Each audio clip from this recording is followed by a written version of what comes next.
Hello dear students, Assalamu alaikum. This is Mollik once again and welcome to Mollik's English tutorial and vlogs. Today I'm going to take a class on again narration, but today's class is on practice session because I already made two videos on narration.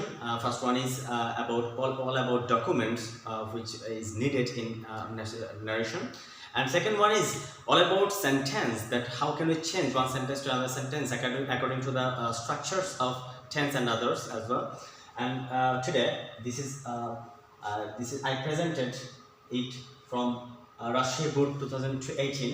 So এই Rajshahi board 2018 এটা অনেকেরই একটু problem হয়। আমি যতটুকু শুনেছি আমার স্টুডেন্টের কাছ থেকে যে একটা ফিডব্যাক নিয়ে যেভাবে আমি শুনেছি যে তাদের এই জিনিসটাতে একটু সমস্যা হয়ে থাকে। সো এটাই আজকে সমাধান করার চেষ্টা করব। তো আগেই বলে নেই যে আগের দুটো ভিডিও যারা না দেখেছ, ন্যারেশনের যে মেইন দুটো ভিডিও আছে, একটা হচ্ছে ন্যারেশনের কী থাকলে কি হয় সেই সমস্ত ডকুমেন্টগুলো, আর হচ্ছে আরেকটা যে সেন্টেন্সগুলোর চেঞ্জ কীভাবে করতে হয় সেগুলো। আমরা যদি আগের দুটো ভিডিও না দেখি তাহলে অবশ্যই এটা দেখে কোনো লাভ হবে না।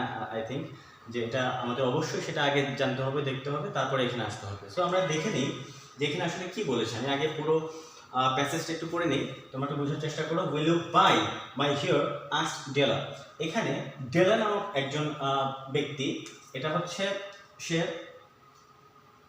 প্রশ্ন করেছে যে will you buy my hair, তুমি কি আমার চুল নেবে বা আপনি কি আমার চুল নেবেন, কিনবেন কিনা, হ্যাঁ সেটা প্রশ্ন করেছে। এখন কাকে করেছে আমরা এখনো জানি না, দেখে নিই আমরা যে সেটা পাই কিনা। যে আই বাই হিয়ার, আমি চুল কিনবো, সেড ম্যাডাম। সো এখানে ম্যাডাম আসলে এইটা এই স্পেলিংয়ের মধ্যে এখানে এইটা তোমরা যেহেতু দেওয়া আছে তোমরা দিয়ে নিবা, না দেওয়া থাকলে দিবে না এটা। সো এখানে ম্যাডাম কি বললো যে আই বাই হিয়ার, আমি কি চুল কিনবো। এটা হচ্ছে যে চুল যে কিনে যে সমস্ত ব্যবসায়ীরা, উনি একজন ব্যবসায়ী যারা চুল কিনে আর কি, সেই ব্যবসায়ী। সো উনি আবার কি বললো যে take your hat off. That means এই কথাটা কিন্তু কে বলছে, যে এখানে এই কথাটা কিন্তু ওই ম্যাডাম বলছে, ঠিক না, যে take your hat off and let's have a sight at the looks of it. উনি বলছে যে আপনার হয়তো বা ক্যাপ ছিল একটা মাথার মধ্যে, বলছে যে ক্যাপটা ওঠান, ক্যাপটা খুলেন, and let's have a sight, এবং চলুন যে আমরা একটু দেখে নিই, আপনার চুলের অবস্থাটা একটু দেখে নিই, সেটা বলছে আর কি এখানে। সো এখানে তারপরে দেখো যে বলছে $20 সেড ম্যাডাম। ম্যাডাম বললো কি এখানে $20 হবে, এবং সে তার lifting a match with practice hand, সে তার মানে ভয়েস কন্ট্রোল থেকে সেটা বলছে, তার ব্যবসায়িক এক্সপিরিয়েন্স থেকে সেটা বলছে। সেটা বলা হয়েছে এখানে যে give it to me quick. হ্যাঁ, যে হ্যাঁ, তারপরে ডেলা কি বললো যে কি আমাকে ওটাই দেন, ঠিক না, আমাকে দেন, ওই মূল্যটাই দিতে বলছে আর কি। সো এখানে আমরা একটু দেখে নিই যে এখানে কি বলছে। আমরা এটা তো ডিরেক্ট আছে, আমরা এটাকে কি করবো, ইনডাইরেক্ট করতে হবে, তাই তো। সো ইনডাইরেক্ট করতে হলে আমরা দেখে নিই কে কাকে বলছে। এখানে যে ডেলা আস্কড, কাকে বলছে এখানে, ম্যাডাম। তার মানে আমরা এখানে আগে লিখতে পারি যে ডেলা আস্কড ম্যাডাম। কি বললো যে will you buy my hair, এখানে একটা লিঙ্কার দিতে হবে। লিঙ্কার ইন্টারোগেটিভের ক্ষেত্রে আমি বলেছিলাম যে যদি WH ওয়ার্ড থাকে তাহলে WH ওয়ার্ডটাই বসে যাবে, আর যদি WH ওয়ার্ড না থাকে সেক্ষেত্রে কি বসবে, ইফ। তাহলে আমরা এখানে বসিয়ে নিই ইফ, অ্যান্ড দেন তারপরে কি করবো, এটাকে অ্যাসার্টিভ করতে হবে। এখন অ্যাসার্টিভ করলে কি করতে হবে, এই অক্সিলারি ভার্বটাকে মডেলটাকে কি করতে হবে, সাবজেক্টে পরে নিতে হবে। That means you will buy my hair, you will buy my hair. তো এই you will buy my hair এটাকে কি করতে হবে, চেঞ্জ করবো। ইউটাকে এখানে, ইউটা হচ্ছে এখানে ম্যাডাম, তাই না, তো ওনার পরিবর্তে আমরা শি দিতে পারি এখানে। সো এখানে ইফ শি, তোমরা এখানে নির্দিষ্ট করে দিতেও পারো যে এখানে কে, শিটা কার জন্য, এখানে অ্যামের জন্য, তাই না, ম্যাডামের জন্য। সো এখানে ইফ শি, এরপরে কি হবে, এখানে উইল থেকে কি হবে, উড, তাই তো। সো এখানে হবে উড, তারপরে কি আছে এখানে, বাই কার হিয়ার। উনি বলছেন আমার হিয়ার, ঠিক না, ডেল্লা বলছে যে আমার হিয়ার। তাহলে আমরা কি বলবো, আমরা তো তৃতীয় পক্ষ, আমরা তো তাদের দুজনের কথাটা এখানে মানে পরিবেশন করছি, তাই না। সো আমরা বলবো হচ্ছে তার হিয়ার, তাই না, তার চুল। দ্যাট মিনস এখানে হিজ হিয়ার, ঠিক না, সরি হার, যেহেতু মেয়েদের ক্ষেত্রে কি হবে, হার হিয়ার। ওকে, তারপরে কি হলো, পরের লাইনটা কি হয় তাহলে, যে take your hat off, oh sorry আরেকটা লাইন ফেলে আসছে আমি এখানে, সরি, আই বাই হিয়ার, কে বলছে এটা? ম্যাডাম, তাই না? যে ম্যাডাম বলছে যে আই বাই হিয়ার, সে এখানে বলছে, এখানে আমরা কি করতে পারি তাহলে, madam told, madam told that, আইটা কে এখানে? আইটা হচ্ছে ম্যাডাম, তাই না? আমরা কি বলবো তাহলে, শি। এরপরে কি বাই কি হবে? বট। প্রেজেন্ট ইনডেফিনিটে কি হবে? পাস্ট ইনডেফিনিটে চলে যাবে, এটা হচ্ছে প্রেজেন্ট ইনডেফিনিট, আমরা যাব হচ্ছে পাস্ট ইনডেফিনিট। তাহলে শি বাই থেকে বট, বি ও বট, কি হিয়ার। তাহলে কি হলো, যে madam told that she would but hair, right? Then পরের লাইনে কি হবে? Take your hat off and let's have a sight at the looks of it. এটা কি বলবো তাহলে? এটা বলছে ম্যাডাম, তাই না? তো এখন ম্যাডাম, এটা একটু বুঝতে হবে যে এটা ইম্পারেটিভ সেন্টেন্স, এটা তো এটা কিভাবে হবে? এটা আসলে কি রিকোয়েস্ট হবে, না অর্ডার হবে, না অন্য কোনো কিছু হবে, অ্যাডভাইস হবে, কোনটা হবে? তাহলে এখানে দেখো যে আসলে ম্যাডাম তো মানে যিনি ব্যবসায়ী, তিনি তো আর মানে যাকে বলবে ডেল্লাকে তো এখন ইয়ে করতে পারবে না, ওই যে তোমার হচ্ছে যে আদেশ করতে পারবে না, তাই না? রিকোয়েস্ট করতে পারে, বাট এখানে সবচেয়ে তুমি রিকোয়েস্ট এখানে দিতে পারবে তোমরা, বাট এখানে সবচেয়ে সুন্দর হবে যদি টোল্ড দিয়ে দাও, তাহলে সুন্দর মাধুর্যতা পেয়ে যায়। তাহলে আমরা এখানে বলতে পারি হচ্ছে যে ম্যাডাম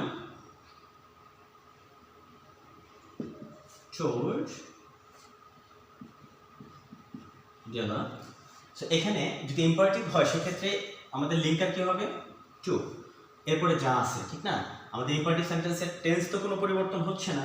সো টেক ইউর, ইউরটা কারে এখানে? ইউরটা হচ্ছে ডেলার, তাই না? তাহলে আমরা কি বলবো? হার।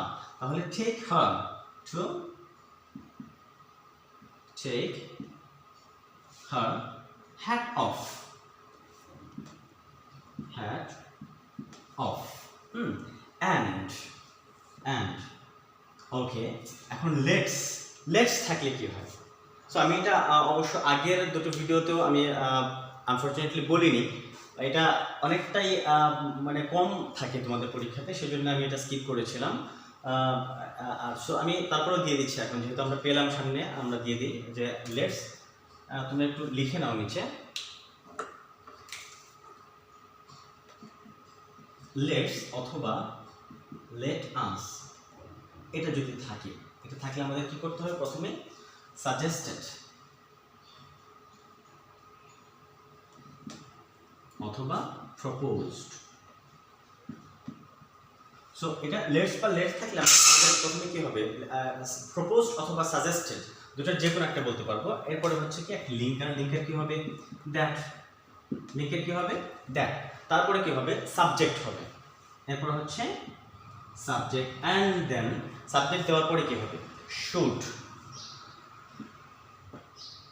শুড। তারপরে হচ্ছে কি? বাকি অংশটা, মানে বাক্যের যে বাকি অংশটা থাকবে সেটা হয়ে যাবে। সো এটা হচ্ছে যদি লেটস থাকে সেক্ষেত্রে আমরা এভাবে লিখতে হবে, কি লিখতে হবে? সাজেস্টেড অথবা প্রপোজড, যে কোনো একটা, মানে প্রস্তাব করছে। লেটস দ্বারা তো কোনো প্রস্তাব করা, তাই না? যে let's go to play, that means আমরা বললাম কি যে চলো আমরা খেলতে যাই, প্রপোজ করা হলো, ঠিক না? প্রস্তাব দেওয়া হলো। সো এখানে কি হবে? Propose that, subject, should, and then বাকি অংশ। তাহলে আমাদের এখানে কি হচ্ছে তাহলে? যে and proposed, and proposed her to have, and proposed her to have a sight at the looks of it, এতটুকু, ঠিক আছে? শুধুমাত্র এটা আমাদের কি করতে হবে? সরি, আমি যেটা বললাম মিস্টেক করে ফেলছি এখানে, যে এখানে কি হবে তাহলে? and proposed her that, that এখানে কি হবে তাহলে? she, ঠিক না? she should, এখানে যে আমাদের আমি বললাম কি দ্যাট এর পরে তারপরে সাবজেক্ট এবং শুড বসবে, ঠিক না? সো দে শুড, এখান থেকে আমরা লিখে ফেলি এটা আনসারটা।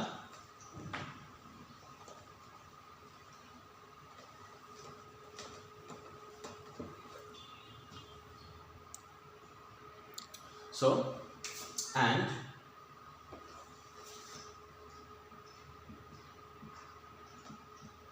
proposed that কি হবে?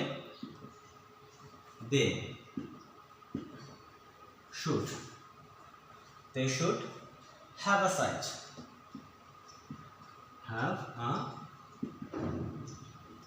sight at the looks of it. So এখানে হয়ে গেল হচ্ছে যে কি and proposed that they should have a sight at the looks of it. মানে আমরা এখানে হুবহু এখান থেকে যা ছিল সেগুলো লিখে ফেলছি। তারপরে কি আছে যে $20, এখানে আছে হচ্ছে কি $20। তাহলে এখানে কি হবে, সে দেখো আমাদের এখানে কিন্তু মানে ইনভার্টেড কমাটা মূলত এখানে যে আছে এটা কার কথাটা, এটা আমাদের ম্যাডামের যে কথাটা সে কথাটা কিন্তু শেষ হয়নি। মানে এই কথাটা এই লাইনটা হচ্ছে যেমন ম্যাডাম শুরু করেছিল, এখনো তার কথা শেষ হয় $20 এখনো চলছে, এখন এইখানে এসে বলছে কি সেম, দ্যাট মিনস আগের সব কথাগুলো কে বললো, ওই ম্যাডাম বলছে, তাই না? সো এখানে আমরা কি বলতে পারি তাহলে, যে অ্যাডেড দ্যাট বলতে পারি, ঠিক না? আর আমরা যদি এখানে এই লাইনের সাথে সরাসরি সংযুক্ত করতে চাই তাহলে আমি এখানে সংযুক্ত করে দিই and added that, and added that. এখানে একটা কথা বলা দরকার যে যদি আমরা অ্যান্ড অ্যাডেড দ্যাট দেই তাহলে এর আগে ফুল স্টপটা না থাকলে ভালো। তো আমরা অনেকভাবে দেখেছি যে এখানে আমি অ্যান্ড অ্যাডেড দ্যাট দেওয়া থাকে এবং তার আগে একটা ফুল স্টপ দিয়ে দেয়, ঠিক আছে? সো এটা এটা এক দৃষ্টিতে ঠিক হয় না। তো যদি আমি অ্যান্ড দিয়ে যুক্ত করতেই চাই তাহলে ফুল স্টপ দিব কেন? হ্যাঁ, এখানে যদি আমি ফুল স্টপের পরে যদি অ্যাড করতে চাই তাহলে এখানে এরকম হতে পারে হি অ্যাডেড দ্যাট বা she added that, full stop দিয়ে তারপর লিখে দিলাম শি অ্যাডেড দ্যাট, তাহলে অ্যান্ড দেওয়ার দরকার হবে কেন? সো যদি অ্যান্ড দেই তাহলে ফুল স্টপটা না দেওয়াটা বেটার হবে। সো এখানে আমরা কি বলতে পারি, অ্যান্ড অ্যাডেড দ্যাট $20। হ্যাঁ, কি বলবো সে $20,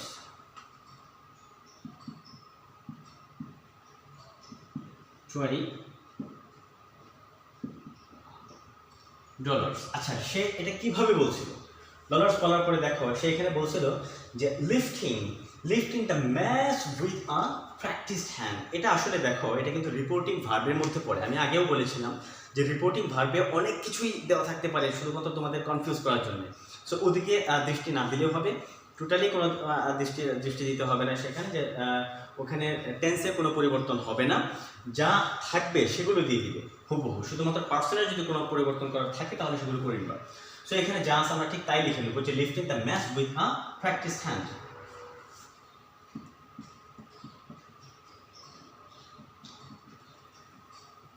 Lifting the mass with a practiced hand. So এ পর্যন্ত আমরা দেখে নিলাম। এরপরে কি হচ্ছে এখানে, এটা আমরা আরেকবার করে নিই নাকি, যে এটা হচ্ছে কি যে $20 সে বললো, তাই না? কে বলছে এখানে? ম্যাডাম। সো আমরা আগের লাইনের সাথে সামঞ্জস্য রেখেই অ্যান্ড অ্যাডেড দ্যাট দিয়ে যুক্ত করে দিলাম, যে দ্যাট $20। তারপরে যেভাবে আমরা কমা দিয়ে যেভাবে আছে ঠিক সেভাবেই সেটা আনসার করে দিলাম। তারপর হচ্ছে কি যে give it to me quick said Della. এখন ডেলা বললো যে হ্যাঁ সেটা আমাকে দিয়ে দেন, ঠিক না? তাহলে এটা কিন্তু ডেলা কিন্তু একরকম রিকোয়েস্টও বলতে পারো, মানে ইম্পারেটিভ সেন্টেন্স। সেটা আসলে রিকোয়েস্ট তুমি বললেও বলতে পারবে, এখানে কোনো সমস্যা হবে না, বাট টোল্ড দিলে সেটা বেটার হয়। কারণ এখানে তাদের মধ্যে এমন কোনো সম্পর্ক নাই যে তাদেরকে রিকোয়েস্ট করতে হবে বা অর্ডার করতে হবে, এমন কোনো সম্পর্ক তাদের মধ্যে নেই। জেনারেলি তারা বলছে, তো এটা ইম্পারেটিভের মধ্যে পড়ে বলে আমরা কি করলাম, এটাকে আমরা ওই নিয়মে ফেলবো এখন। সো আমরা এখানে কি লিখতে পারি তাহলে, যে ডেলা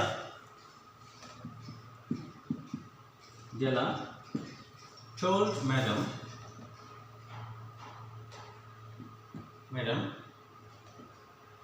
to imperative sentence linker ki to give it to me, kake eta dela ke, to her quick. So এটা কি হয়ে গেল তাহলে, দেখতে পাচ্ছ যে ডেলা told madam to give it to her quick, তাই তো? এখন আমরা পুরোটা একবার রিভাইজ দিয়ে নিই যে কিভাবে হলো। Will you buy my hair asked Della. Della বললো যে তুমি কি আমার চুলগুলো কিনবে কিনা, বা আপনি কি আমার চুলগুলো কিনবেন কিনা, কাকে বললো? ম্যাডামকে বললো। তো আমরা এখানে দেখে নিলাম যে Della asked madam if she, if কেন? এখানে WH ওয়ার্ড নাই, ইন্টারোগেটিভে WH ওয়ার্ড না থাকলে লিঙ্কার হবে কি ইফ। তারপরে কি যে শি কি হলো তাহলে এখানে এই যে এটাকে আমরা এই অ্যাসার্টিভ সেন্টেন্স করতে হবে ইন্টারোগেটিভকে। সো অ্যাসার্টিভ সেন্টেন্স করলে কি হবে, you will buy my hair. তো এটা ইউটা হবে হচ্ছে কি যে এটা হচ্ছে কি ম্যাডাম, তাই না? সো এখানে শি, ম্যাডাম পরিবর্তে শি হবে শি উড, উইলের পরিবর্তে কি উড, তারপরে কি বাই মাইটা হচ্ছে কি ডেলা, দ্যাট মিনস হার হিয়ার, তাই তো? এরপরে হচ্ছে কি যে ম্যাডাম এখন কি বলবে দেখো, ম্যাডাম বলছে যে আই বাই হিয়ার, ম্যাডাম বলছে এটা। সো এটা তাহলে কি madam replied, so madam replied দিলে হবে, টোল্ড দিলে বেটার হয় আমি বলেছিলাম। তাহলে কি madam told that she bought hair, that means এখানে প্রেজেন্ট থেকে পাস্টে চলে গেল, আই বাই হিয়ার, এখানে কি হবে শি বট হিয়ার, রাইট? তারপরে কি আছে এখানে যে take your hat off and let's have a sight of কি অ্যাট দ্য লুকস অফ, কোথায় যে ইট। সো এখানে কি হবে, কে বললো এটা, যে madam told that she bought hair, এটা বলা হচ্ছে কি madam told Della to take her hat off, মানে এখানে ইম্পারেটিভ সেন্টেন্সের জন্য টু থেকে ইম্পারেটিভের যে লিঙ্কার টু বসে সেখান থেকে শুরু হয়ে একদম এখানে চলে আসলো, আমাদের যতটুকু সম্পূর্ণ চলে আসলো লেটস পর্যন্ত আসলো। সো লেটসের এখানে কি আরেকটা নতুন নিয়ম পড়লো যে লেটসের জন্য কি হবে আমাদের প্রপোজড অথবা কি হবে যে সাজেস্টেড হবে, সব প্রপোজড অ্যান্ড প্রপোজ দিয়ে শুরু করলাম। দ্যাট মিনস এখানে যে ইয়েটা আছে, যে স্ট্রাকচার যেটা ছিল সেই অনুযায়ী আমরা লিখে ফেললাম এখানে যে প্রপোজ দ্যাট দে শুড, সেখানে সাবজেক্ট শুড, এরপর হচ্ছে যা আছে সেটা আমরা দিয়ে দিলাম, ঠিক আছে? এরপর হচ্ছে কি যে শেষের লাইনে দেখো যে সেই একই ব্যক্তি, দ্যাট মিনস ম্যাডাম আরেকটা কথা বলছে যে এখানে যে $20, সে কিভাবে বলছে এটা, যে lifting the match with a practice hand. So আমরা সেভাবেই লিখলাম যে এখানে অ্যাডেড দ্যাট $20, এরপরে কি যে lifting the match with a practice hand. এরপর হচ্ছে শেষের লাইনটা হচ্ছে যে দেলা ম্যাডামকে বললো যে সেগুলো দিয়ে দিতে, তাই না, দ্রুত দিয়ে দিতে। That means Della told madam to give it to her quick, right? এখান থেকে আমরা শুধুমাত্র এখানে ইম্পারেটিভের জন্য টু, মানে লিঙ্কার হিসেবে টু, আর বাদ বাকিগুলো দিয়ে ফেলছি এখানে, যে পার্সোনাল যে চেঞ্জগুলো ছিল সেগুলো করে ফেলছি। সো আশা করি তোমরা এটা বুঝতে পেরেছো। আর যদি বুঝতে না পারো সেটার অবশ্যই একটা কারণে থাকতে পারে যে আগের দুটো ভিডিও খুব ভালোভাবে দেখা হয়নি। সো ওগুলো দেখে শিখে তারপরে এটা প্র্যাকটিস করা উচিত। সো আমি প্রথমে ভেবেছিলাম যে মাত্র 3টা পার্টি করব ন্যারেশন। প্রথম কাজ হচ্ছে যেটা লাগে, যে সমস্ত উপকরণগুলো লাগে সেগুলো, এবং পরেরটা হচ্ছে যে সেন্টেন্সগুলো কীভাবে চেঞ্জ, এবং শেষেরটা হচ্ছে যে আমি একটা দুটো প্র্যাকটিস করাই দেবো। বাট এখন দেখছি যে প্র্যাকটিস নিয়ে যদি আমি একটু বেশি ক্লাস করাই আমার মনে হয় সেটা তোমাদের জন্য বেটার হবে, কারণ তোমাদের যারা ইন্টারে বিশেষ করে, এসএসসি তো শুধুমাত্র ডিরেক্ট থেকে ইন্টারেক্ট করলেই হচ্ছে, আর এবার তো এসএসসির মধ্যে নাইও। সো 10 যারা আছো, 9, 10 এরা যারা আছো, তোমাদের ডিরেক্ট থেকে শুধু ইন্টারেক্ট থাকবে, কিন্তু এইচএসসির যারা আছো তারা হচ্ছে কি যে তোমাদের ডিরেক্ট থেকে ইন্টারেক্ট যেমন করতে হবে, ইন্টারেক্ট থেকে ডিরেক্টগুলো শিখতে হবে। সো এই জন্য আমি চাচ্ছি যে আসলে প্র্যাকটিস ক্লাসগুলো তোমাদেরকে দেখি আমি আর যদি একটু বেশি করতে পারি, 2-3টা ক্লাস যদি বানাতে পারি তাহলে হয়তো বা তোমাদের জন্য বেটার হবে। সো লেটস গো অন, দেখা যাক কি হয়। Thank you.